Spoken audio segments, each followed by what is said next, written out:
Welcome back to Mossy Sales. Yesterday we had the first day of the America's Cup match, and one of the things I highlighted was how Emirates Team New Zealand have changed how they're using the foil cant system. Back in the America's Cup World Series, they were dropping the foil, setting it, forgetting it. It was staying same cant for each tack, and then they just lift it out the water during the tacks. Now we're seeing them move the cant system quite a lot, and thanks to ERDB for putting the data together on that. And you could see with their histogram that there was like these clumpings of cant settings. But what I've done is gone a bit further into the stern cam footage and the virtual eye to look exactly when they're shifting through these cant gears and how that's linked to heel in tacks, which is quite a big change from the World Series. Right, so let's jump into the findings. So this is first race of the America's Cup, both boats tacking in clear air at almost simultaneous time, 5 seconds apart, so very similar breeze. I'm just going to go through that again and point out to you the differences. So I've synced this up via the foil drop. Maybe it should be using head to wind as a datum, I don't know. But the first thing I want you to notice is how much heel Emirates Team New Zealand have as they start the process of tacking. The second thing to notice is as Luna Rossa drop their windward foil, they sheet the traveller up to windward to initiate the turn. What this does is moves the centre of effort back in the boat and makes the boat want to head up into wind. But Emirates Team New Zealand don't do that, or at least they don't do it to the same extent. And this is interesting when you think about the heel they're always also running. So the timing is very similar of the foil raise, maybe Emirates fractionally ahead, but the big difference I see on the exit is how much more traveller ease Luna Rossa have.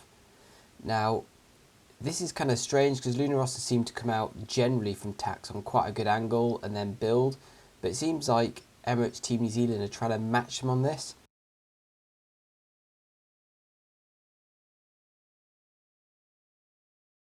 So here we are with Emirates Team New Zealand at the World Series back in December at the top and in the Cup match at the bottom. Very similar breeze, about 12 knots, and just comparing the tack, foils synced up. First thing, Emirates seem to be running a lot flatter main, which is a difference. Still don't completely like the look of it, but the big difference is they're going with a lot more leeward heel into the tack. Otherwise, very similar timings on the foil rounding. So why are they going for the heel, and what does it mean, and how does it relate to their new use of the foil cant system? Right, well let's dive into the data a little bit more and then talk about why this heel could be an advantage. So this data on the bottom is Emirates Team New Zealand's foil cant in red. You can see it goes from low 60s all the way up to 70 degrees just before the tack. So again, you can see it going up all the way to over 70 degrees, which is a hell of a lot of a cant. So what's going on here? Well, this is heel, and it correlates with the cant. So it increases just before the tack. They're heeling the boat over just before the tack. So why would they want to sync these two things up together? So why put leeward heel on before a tack? Well, this is something even I do in my dinghy, put a bit of leeward heel on. And the reason you can do this is quite simple really, and it's all about moving the centre of effort to create a turn on the boat. Now, the centre of effort in any yacht, the driving force which is pushing you along, is up in the rig. And heeling the boat over moves that pushing force, that driving force, out to leeward, out past your drag in the water, and starts to turn you and head you up into the wind. So heeling the boat to enter a tack, to head up into tack, is kind of a neat move. But there's a problem here. Heeling the boat also raises it out of the water because it's pivoting around that leeward foil. This allows lots of the air to rush under the hull and you lose your end plating effect. So how can you heel the boat but not raise it out of the water? The answer is cant. If you heel the boat over at the same time as canting the foil, the boat stays at the same ride height, but the hull just heels within the same reference frame. Another benefit of this system is it keeps the centre of gravity down low despite the fact the boat is heeling. So how does this play out in the racing and what is the implications? Well, let's have a look at a couple of tacks. Because I said yesterday that Emirates Team New Zealand were losing out in the tacks, but actually, when you review the footage, I don't think they are, if they can implement this kind of roll tacking procedure. So look, going towards the boundary, Emirates Team New Zealand are in clear air with plenty of opportunity for them to slightly bear away. And you can just see it's ever so slightly, they bear away. See how they're just gauging away, these lines are diverging before the tack. And then it's, what, 70, 80 metres before the tack they're behind, they do the tack. And after the tack, it's about 65 metres. So actually, Emirates Team New Zealand have maybe made a little gain there. I mean, possibly Luna Rossa were looking to come out the tack high, and I don't know, maybe there was something going on there. But, you know, it's Emirates Team New Zealand were gaining, which is quite an incredible thing with this roll tack. But now on the next tack, they've got Luna Rossa just below them. They don't really have opportunity to bear off and build before the tack. Because if they bear off here, they're just going to go into the dirty air that's coming off Luna Rossa. So they just go for a tack without really much of a bear off. And you see before the tack, where are they? About 50 metres behind. So they've been closing on Luna Rossa all the way over here with good upwind boat speed. But they're not able to do this bear off and heel into the tack. And after the tack, they've lost like 15 metres. 10, 15 metres. Maybe 56, what is it? Oh no, it's like 20 metres.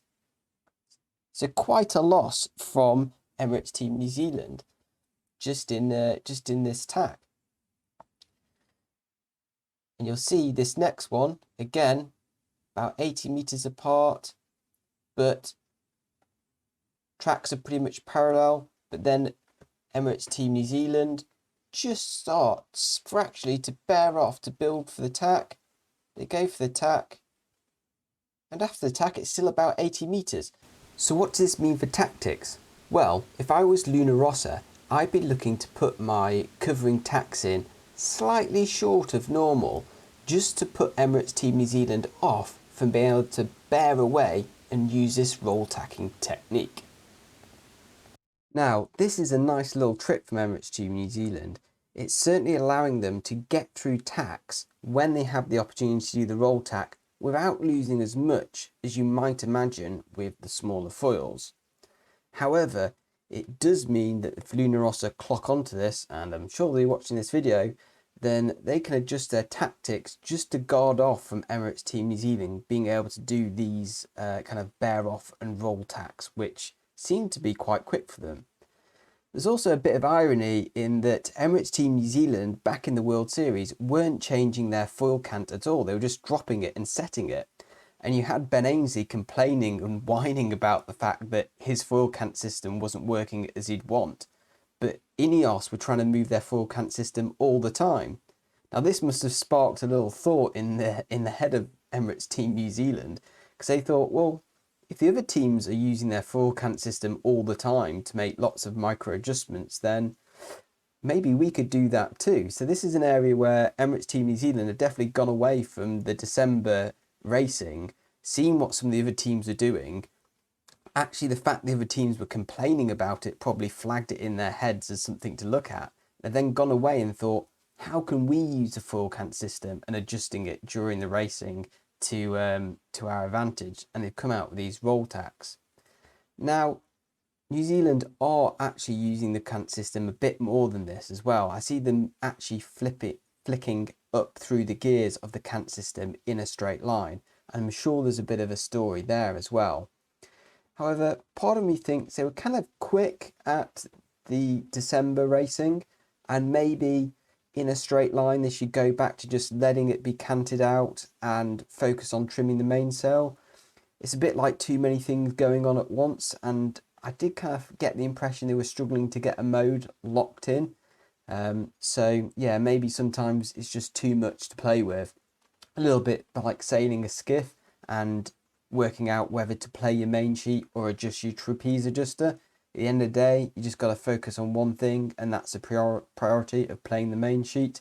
You know, there's only so many people on the boat, there's only so many rolls, so maybe, yeah, the roll tacks, that seems like a pretty good application of this cant system, but maybe in a straight line they need to lock the cant in a bit more, just maximize the righty moment and let her rip. Anyway, that's it for today. So got a bit more racing in a few hours time. I'm going to be up early in the morning for that, and hopefully be able to provide you a few more insights into what I see is going on. Going to get a bit more data off Team New Zealand, and that's a great opportunity because we've really not seen them for months. I'm sure there's lots that they've changed about how they're sailing the boat and the setup they've got. So yeah, if you like this content, then subscribe. Going to be doing it throughout the racing for the America's Cup, and yeah, feel free to recommend the channel to a friend. Thanks.